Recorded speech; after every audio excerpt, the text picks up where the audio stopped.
Vikingler. Orta Çağ'ın en acımasız ve en güçlü savaşçılarından biri olan Vikingler, miladi 9. asrın başlarından itibaren Avrupa'da başlattıkları saldırgan tutumlarıyla kısa zamanda tüm kıtanın dikkatini üzerlerine çekmişlerdi. Viking kelimesi milattan sonra 800 yılından 1100'lü yıllara kadar gemileriyle korsanlık yapan ve İskandinavya bölgesinde bulunan Norveç, İsveç ve Danimarka halkları için kullanılan özel bir kavramdı. O dönemlerde buralarda yaşayan halklar için kullanılan bu kavramın nereden geldiği, ilk defa kimler tarafından kullanıldığı gibi soruların net bir cevabı olmasa da araştırmacıların bu konuda farklı öngörüleri olmuştu. Bazıları Viking sözcüğünün körfez anlamına gelen Vik veya Viken kelimesinden geldiğini ve körfezde yaşayan insanlar anlamında kullanıldığını söylerken, diğer bazısı ise Viking kelimesinin yağmalayan anlamına gelen Vikingri sözcüğünden geldiğini belirtirler. Bunun dışında Viking kelimesinin kökeni hakkında birçok farklı görüş bulunmaktadır. Fakat en çok zikredilen bu iki anlamın diğerlerine kıyasla Viking kelimesini açıklamaya daha uygun olduğu görülmektedir. Sağlam ve güçlü gemileriyle uzak denizlere açılıp birçok bölgeye saldırı düzenleyen Vikingler, bu saldırılarını dini ve siyasi nedenlerle yapmamış, tamamen yoksulluğun bir tezahürü neticesinde ortaya çıkan dürtüyle gerçekleştirmişlerdi. Zira yaşadıkları İskandinavya bölgesi, ekim işinin son derece zor olduğu ve geçimin genellikle avcılıkla gerçekleştirildiği bir coğrafyaya sahipti. Bu sebeple Vikingler, İskandinavya dışına sefer düzenlemeye, talan ve yağma yoluyla geçimlerini temin etmeye başladılar. İskandinavya ikliminin sert olması, bölgede yaşayan Vikinglere sirayet etmiş ve savaşlarda hiçbir değer algısı gözetmeksizin insanları katletmişlerdi. Esasen çok tanrılı bir inanışa sahip olan Vikingler için hiçbir dinin kendileri nezdinde bir önemi yoktu. Dolayısıyla onlar daha fazla mülk, yiyecek ve içecek elde etmek için önlerinde duran her gücü tarumar etmiş ve Vikinglerin bu saldırıları dünya tarihinde çok acı izler bırakmıştı. Vikingler, miladi 800'lü yılların başında saldırılarını doğu, güney ve batı istikametinde gerçekleştirmeye başladılar. İskandinavya ülkesine yakın toprak parçası olan İngiltere, bu saldırılardan en çok nasibini alan bölge olmuştu. Burada büyük koloniler kuran Vikingler, İrlanda ve İzlanda'yı da hedef tahtasına koydular.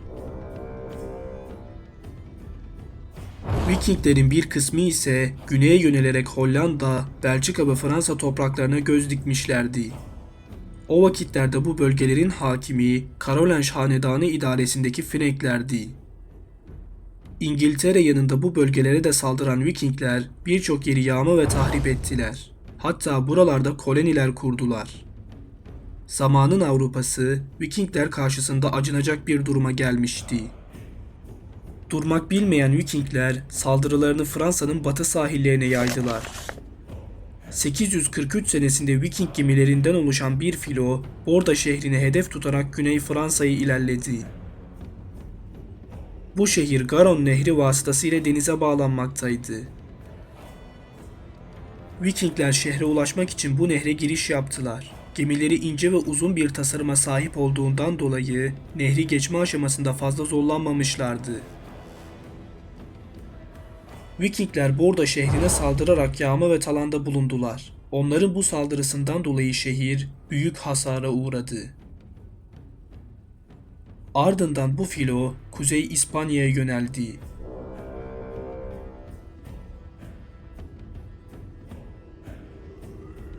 Vikingler Galicia bölgesine saldırarak kıyı köylerini yağmalamaya başladılar.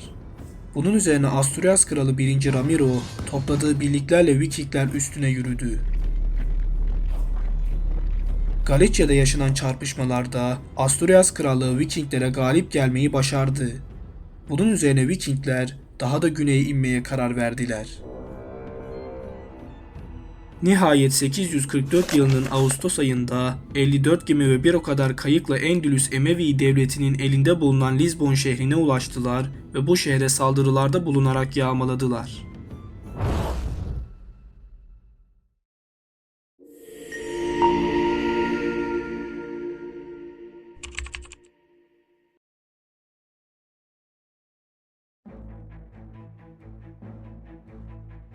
Vikinglerin bu saldırısı karşısında Lizbon valisi Vehbullah bin Hazm derhal 2. Abdurrahman'a haber göndererek durumu bildirdi ve yardım istedi. 2. Abdurrahman gelen haber üzerine sahil bölgesindeki valilerine mektup göndermiş ve teyakkuza geçmelerini emretmişti. Ayrıca gelen düşmana karşı Lizbon valisine yardım etmelerini söyledi. Vikingler ise 13 gün boyunca saldırılarına devam ettiler. Bu saldırılara karşı koymaya çalışan Lizbon halkı cesaret ve metanetle şehirlerini savunmaya çalışıyorlardı. Vikingler bu kararlı halk direnişine karşı bir sonuç alamayacaklarını anlamış ve burada daha fazla vakit kaybetmek istemeyerek güneye yönelmişlerdi.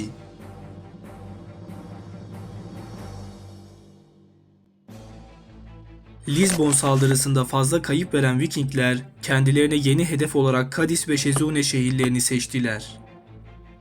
Zira bu şehirler Lizbon'a kıyasla daha küçük ve zayıftı. Cadiz ve Şezune şehirlerine saldıran Vikingler buralarda Müslümanlarla çok şiddetli savaşlar verdiler ve tahribatta bulundular. Fakat Vikinglerin durmaya niyeti yoktu. Bu yüzden sahil şehirlerine bir süre saldırdıktan sonra 80 parçalık bir filo ile Vadil Kebir nehrine yöneldiler.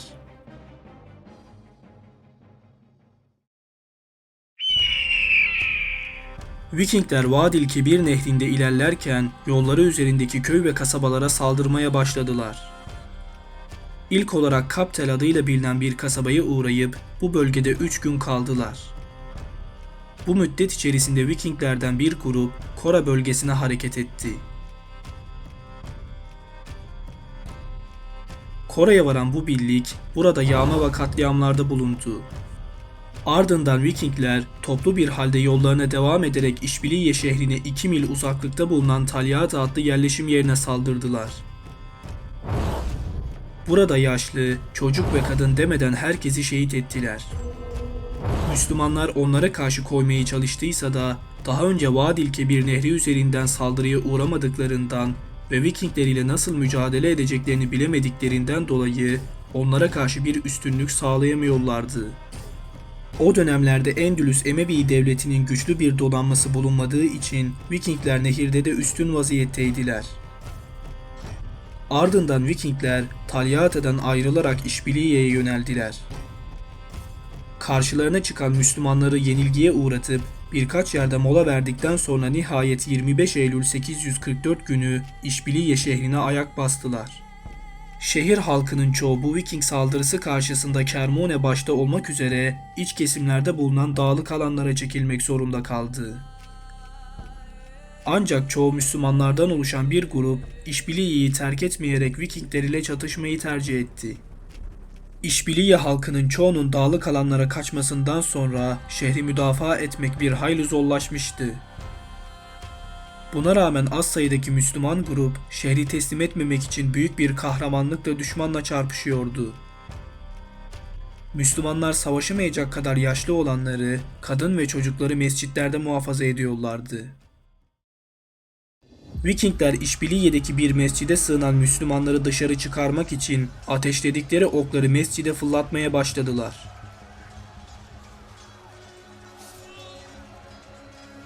Okların etkisiyle mescidin damı yanmış, bunun üzerine mescit yıkılma tehlikesiyle karşı karşıya kalmıştı. Ancak Vikingler ok atışlarına rağmen Müslümanların mescitten çıkmadıklarını ve burayı korumaya devam ettiklerini görünce mescidin yanında büyük bir ateş yakmaya karar verdiler.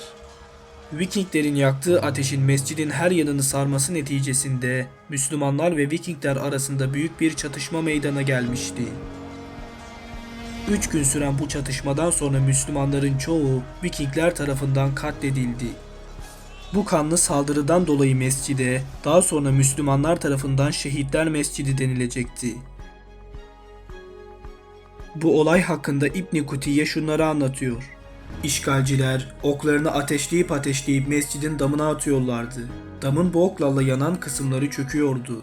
Mescidi yıkamayacaklarını anlayınca da hasır ve ağaçları birbiri üstüne yığarak tavana çıkmak istediler. Fakat mihrap tarafından yukarıya çıkan bir genç korsanları içeriye sokmadı. Ancak 3 gün süren bir mücadeleden sonra camiye girebildiler.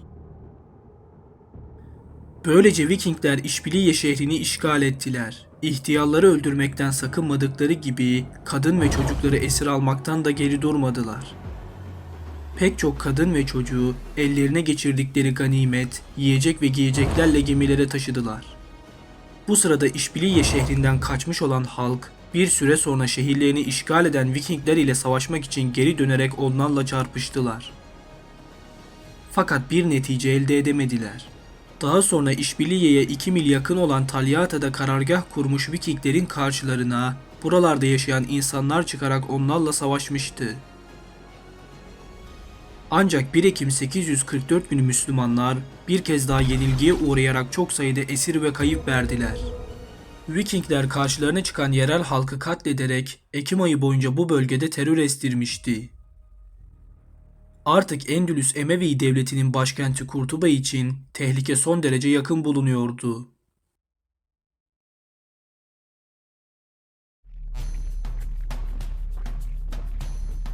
Bu sırada Emir II. Abdurrahman Kurtuba'da ordu kurmakla meşguldü.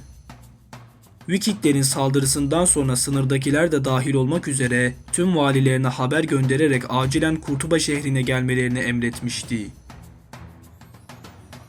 Kısa zamanda valiler birer birer Kurtuba'ya ulaştılar. Hatta daha önceden II. Abdurrahman'a isyan etmiş ve sonrasında emir tarafından affedilmiş olan Tutila valisi Musa bin Musa bile askerleriyle yardıma gelmişti. II. Abdurrahman bu Viking istilası karşısında ne yapacakları konusunda devlet erkanıyla istişarede bulundu. Yapılan istişare neticesinde Vikingler ile savaşmanın tek çıkar yol olduğu konusunda fikir birliğine varıldı.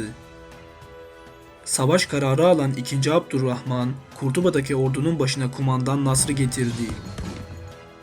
Ancak hareket emri vermeden önce Tutila valisi Musa bin Musa'yı Vikingler hakkında bilgi toplamak ve şehrin durumunu öğrenmek için İşbiliye'ye göndermişti.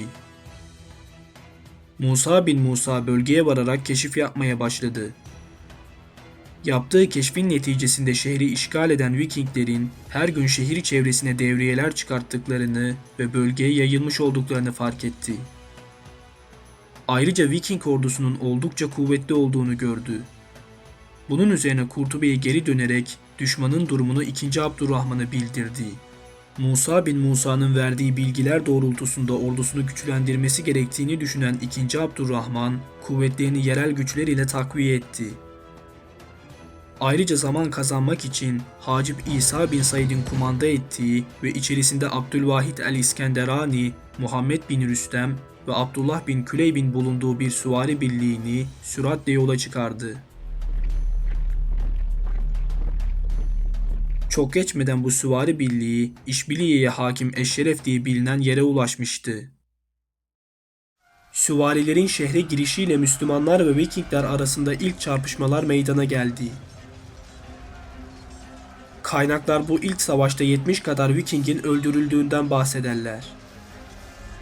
Ancak asıl savaş, kumandan Nasr'ın idare ettiği ana ordunun İşbiliye'ye varmasıyla yaşanacaktı.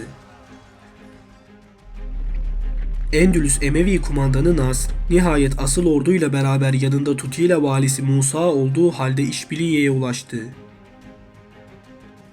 Ordu savaş düzeni aldıktan sonra Vikinglere karşı saldırıya geçti.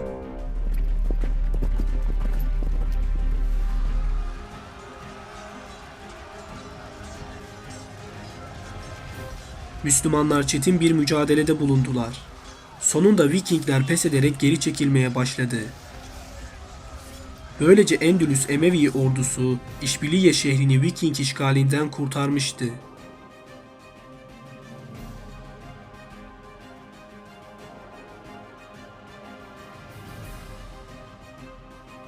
İşbiliye şehrinde vuku bulan bu savaşta 500 kadar Viking öldürülmüştü.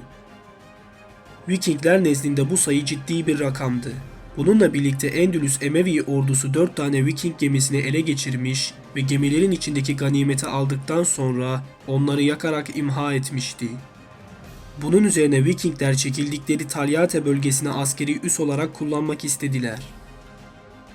Ancak Müslümanlar İşbiliye'den sonra onların peşlerini bırakmayarak Talyate'deki Vikingler üzerine yöneldiler.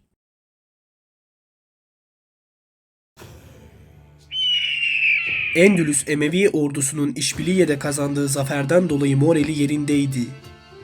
Üstelik memleketlerini işgal edip katliamlarda bulunan bu vahşi topluluğa karşı son derece öfkeliydiler. Vikingler ise Müslümanlarla çarpışmak için hazır bulunuyorlardı.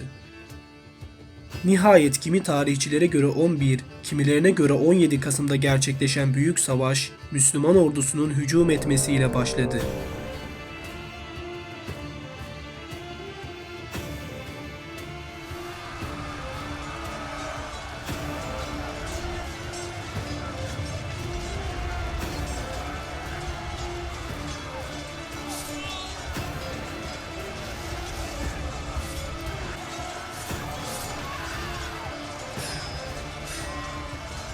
Endülüs Emevi ordusunun sabrı ve metaneti karşısında Vikingler bir netice alamayacaklarını idrak edince hızlı bir şekilde kaçışmaya başladılar.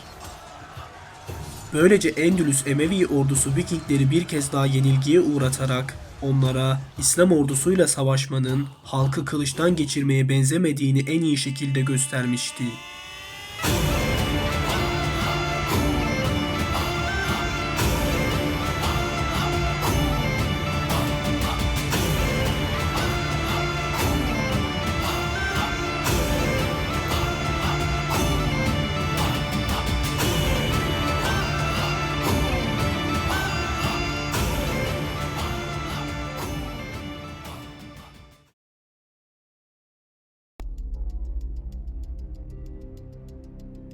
Vikingler bu son çarpışmada çok büyük kayıplar vermişlerdi. Savaş sonrasında 1000'den fazla Viking öldürülmüş ve 4000'i de esir alınmıştı. Ayrıca Endülüs Emevi devleti bu savaşta 30 kadar Viking gemisini eline geçirmişti. Bu şartlar altında Vikingler Müslümanlarla anlaşma yapmaya karar verdiler. Buna göre Vikingler ellerinde kalan esirleri serbest bırakacak ve karşılığında Müslümanlardan bir takım yiyecek, içecek ve giyecek alarak ülkeyi terk edeceklerdi. Vikinglerin isteklerini kabul eden Müslümanlar onlara yiyecek ve giyecek verdiler. Bu sayede esir Müslümanlar Vikinglerin elinden kurtularak hür oldular. Akabinde Vikingler geri dönüş yolculuğuna başladı.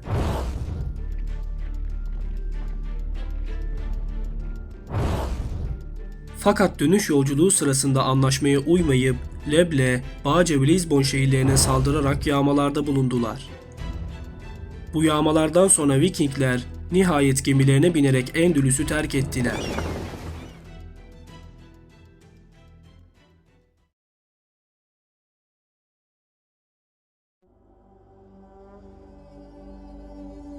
Endülüs Emevi devletinin Vikingleri hezimete uğratması itibarı bakımından önemli bir gelişmeydi.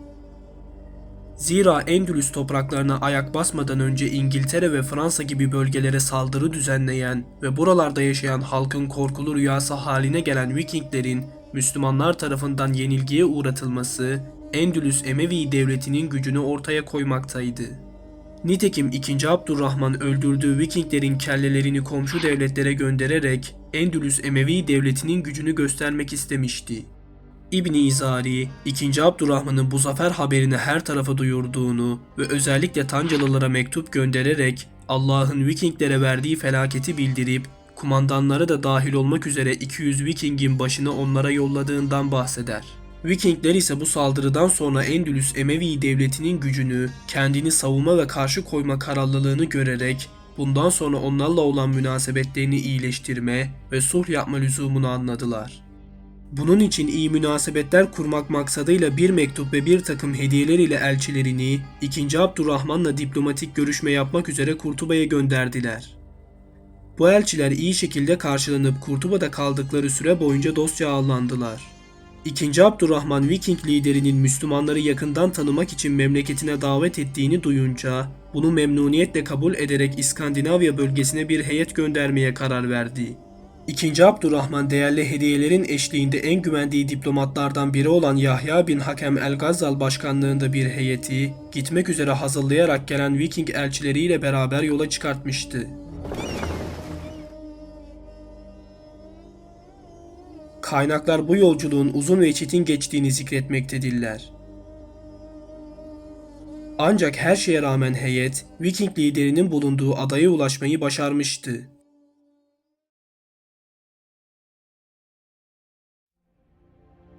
Yahya el-Gazzal Viking kralının huzuruna çıkarak şöyle dedi: "Ey kral, sana ve huzurundakilere selam ve saygılarımı sunuyorum. Buradaki saltanatınız, devlet ve bekanız, ahirette hüküm sahibi olan, her şey yok olduğu halde kendisi yok olmayan Allah'ın katında devam etsin.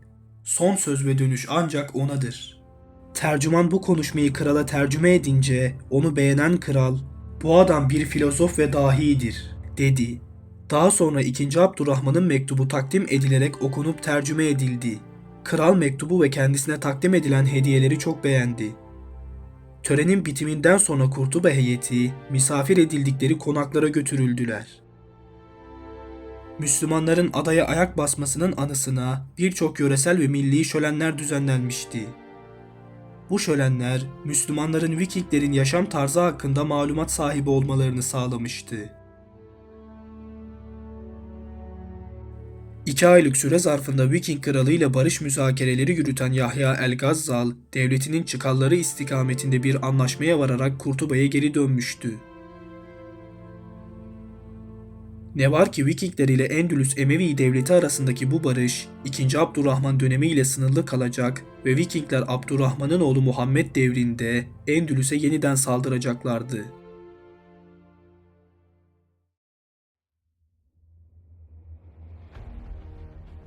Vikinglerin Endülüs istilası aynı zamanda Endülüs Emevi devletinin açıklarını da ortaya çıkarmıştı. Zira düşmana karşı zafer elde edilse bile halk bu saldırıdan son derece zarar görmüştü. Bunun en büyük sebeplerinden biri hiç şüphesiz Endülüs Emevi devletinin güçlü bir donanmadan yoksun olmasıydı. Şayet Vikinglerin istilası sırasında böyle bir donanma mevcut olsaydı, belki de Vikingler Kurtuba'yı tehdit edemeyecek, hatta İşbiliye şehrine ayak bile basamayacaklardı. Durumu gözden geçiren 2. Abdurrahman derhal çalışmalara başladı. İşbiliye şehri başta olmak üzere donanmanın gemi ihtiyacını karşılamak için kıyı şeridinde tersaneler inşa edildi. Bununla yetinmeyen 2. Abdurrahman, deniz ve gemi konusunda bilgin kimseleri ülkesine davet etmiş ve gemi inşasında çalışan usta ve bilim adamlarına yüksek miktarda para vermişti. Aynı zamanda 2. Abdurrahman, Vikinglerin saldırısına uğrayan sahil şehirlerinin surlarını tahkim etmeye, surları yetersiz olan şehirlere ise yenilerini inşa etmeye karar verdi. Bu görev için Şamlı Usta Abdullah bin Sinan'ı görevlendirdi. Ayrıca denizden gelebilecek tehlikeleri önceden haber almak için sahil şeridine gözetleme kuleleri inşa edilmesini emretmişti. 2. Abdurrahman'ın tüm bu teşebbüsleri sayesinde Endülüs Emevi devleti güçlü bir donanmaya ve güvenli sahillere sahip olmuştu.